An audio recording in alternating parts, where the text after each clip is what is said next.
ndo pari kuti inini ndiri kuita zvokuhura nevarume ende handiri kusango ndichizvibatsira. Fake prophecies are common, but T Freddy's predictions will blow your mind. Kana ukabata mukadzi nechikombo rudima. Guys, wona zvikuitika. Video rinoni ndatogadzira ndichitovhunduka. Ndikuvhunduka because isusu takagara tichiudzwa kuti kwanzi maprofita akawanda vanohaya vanhu vanenge vachinyepedzera kunge vari kuvaprofita muchechi vachiita zvinhu zvakawanda zveacting kwanzi maprofita akuita Hollywood stuff. But pandaona T Freddy, pandataridzwa nalandlord wangu T Freddy, ndavhunduka because ndanyatsoona kuti T Freddy akuita kunge asiri kufeka maprophecies. Akuita kunge level rana T Freddy rikuita kunge rinokuudza kuti kwanzi iwe uri kufa musi wakati. T Freddy anoita kunge anoziva information yemunhu wese. Ende ndataridzwa amwe mavideo achiti expose vanhu vaitomunyeya, ndakatoshamisika ndakati saka T Freddy pandikugadzira video rinona akutozviziva kuti pane mufanhu anonzi Hasta anditaura. Saka guys, without wasting your time, ndoda mboti tinyatsokuita critical analysis pama2 mavideo andinawo aT Freddy aya ndo anyatsondibata ende ndanyatsovhunduka kuti akaziva sei information yese. Saka izvezvi ngatimboona. Hasta TV ndofunga iwe pandochisa pando ndofunga. Esa skana. Ndofara makadi prophet. Ndiripo. How are you? I'm good. Yeah, she's good. How old are you? I'm 19 years 19 murore maoko. Nakomana wangani? Ndine 3. I love it. 3. Izvozvo une nhumbu. Wangu prophet. Une mwedzi mungani? Ndakajamba ka 2. 2 months. Saka Patricia ava unoziva baba wacho? Aiwa.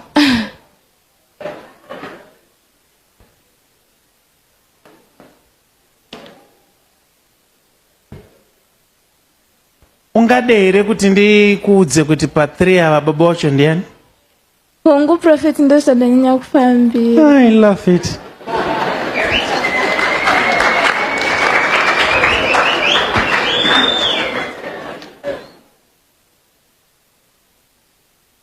Kune uyu anonzi Nixon uyu. Nixon. Wangu prophet. Ari kunzi Asiri. Asiri muridzi wenhumbu. Ndiye wanika wa? Wataura 1. Kuna Tatenda. Wangu prophet. 2. Ari kunzi Asiri zvakare. Regai tione kuna Victor uyu. Viki Fikala. Wechitiri uyu. Pakomana uko vatatu Victor uyu futi ari kunzi Asiri. Guys, alright, ngatimboti maybe umwe munhu anogona kutojaja obva pavideo rinoni richireplaya kwanzi munhu watsvaga profeti kana chichi musikana waangotsvaga kamubhadhara mari. But guys, inini maondo anga ndichizviita angachitadza kuti musikana uyu haisi acting because musikana uyu angachitadza kuti munhu ane confidence achimboita kakunyarira kakuseka kuti kwanzi ndine 3 umwe wacho uyu chichi what matauro anga achiita akataura chimwe chinhu chaanoona kuti chachiti angachita kunge ari kuseka. Ndo zvinoita munhu ane nyadzi kutadza kuti musikana uyu haana nyadzi, haasi kuacta. But tisiri kutaura kudaro, toda kuti mumbonyatsonzwisa nyaya iyi. Ndofunga iyi nyaya iyi inogona kutobva futi panyaya yekuti tikutaura pamusoro paprofeti T Freddy, inogona kupinda futi panyaya dzegirl child kana kuti musikana wako kana uri mukomana ari kuona video rinoni, nokuti nyatsoteeresa video rinoni because anogona futi ari musikana wako munhu uyu.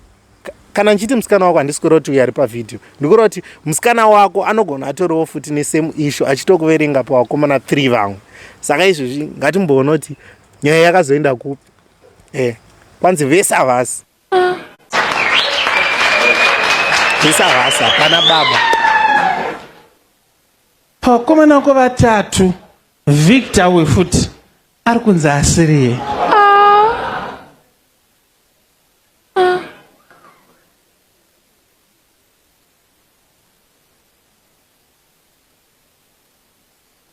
Saka ndine bad news mwanangu. vese ava wakarara navo hongu but hapana muridzi.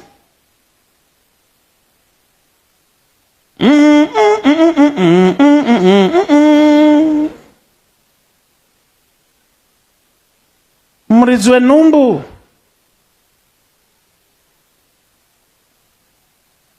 mudhara, sawira wa mudhara wako. Makavata kangana sawira wa mudhara? Kathu. Vakabva vagoesa.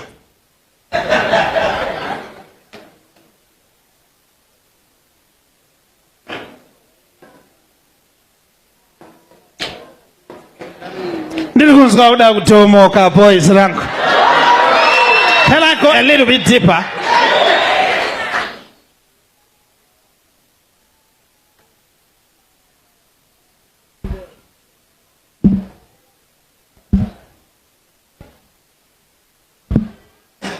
Dambudziko riripo mwanangu nderekuti uchiri mwana mudiki 19 years adze kutamba nadzo, asi dambudziko riri pauri nderekuti kumaraini kwaunogara uri kunzi ndiwe mai muponesi, nekuti vese vanhu vechirume vari kuponera pauri. Ndatumwa naJehovha kunzi ndikubatsire kuti ugone kudzikama uvhare mukumbo.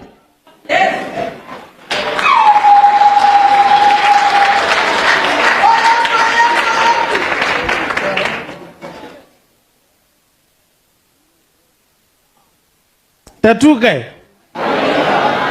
kana vamutarisa ndiri kuona zera remwana wangu, saka ndiri kunzwa kuti wakomana shuwa tingauye kuzototsvaka kuti pavatatu ndevapi, woshayikwa futi.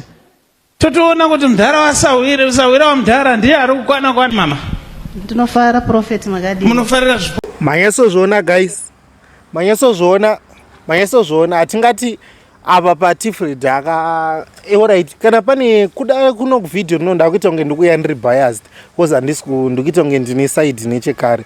Alright, again ndikudze video rinona ndinobhadhura na T Freddy ndirigadzire. Landlord wangu ndo vanoona T Freddy, saka ndaigara ndichivaona hangu. Inini hangu ndandisingaona hangu T Freddy, kutaura chokwadi, to be honest.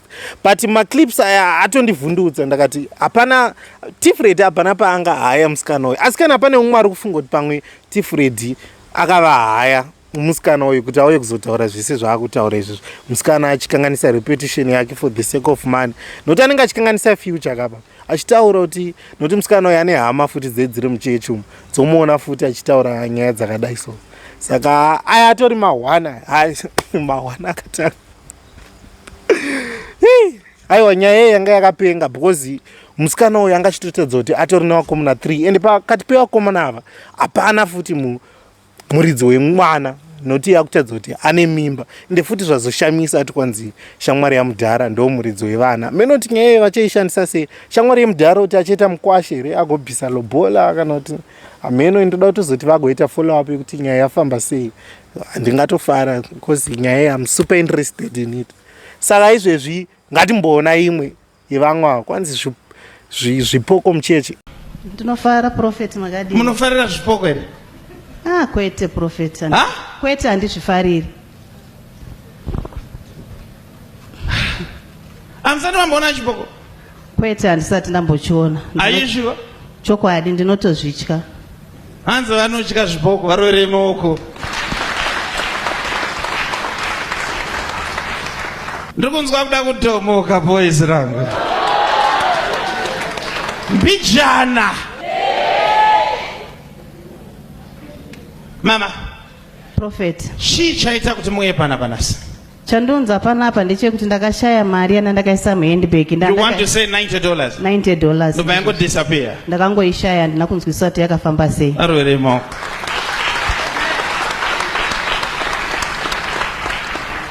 Kuna mumwe murume wainzi Nicodemus, wakaenda kuna Jesu neusiku, but akanga arasisa vamwe vese vainyeya Jesu navo masikati, vaenda neusiku.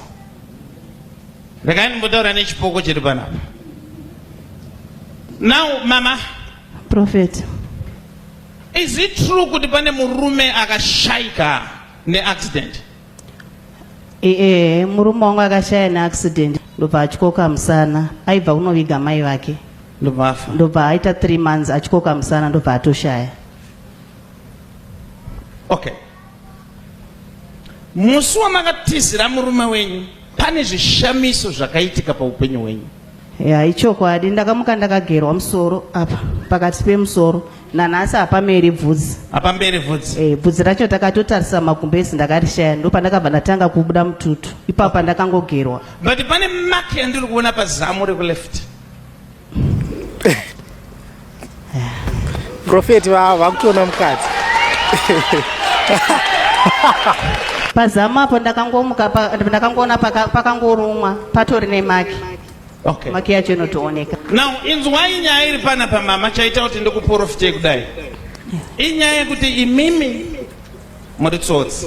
Mukuita follow up story munyatsofollow here guys. Hani mukuona kuti vakumudza zvepazamu. Prophet hatingati vanoziva munhu kana kuti munhu uyu vakambosangana naye havana mbosangana naye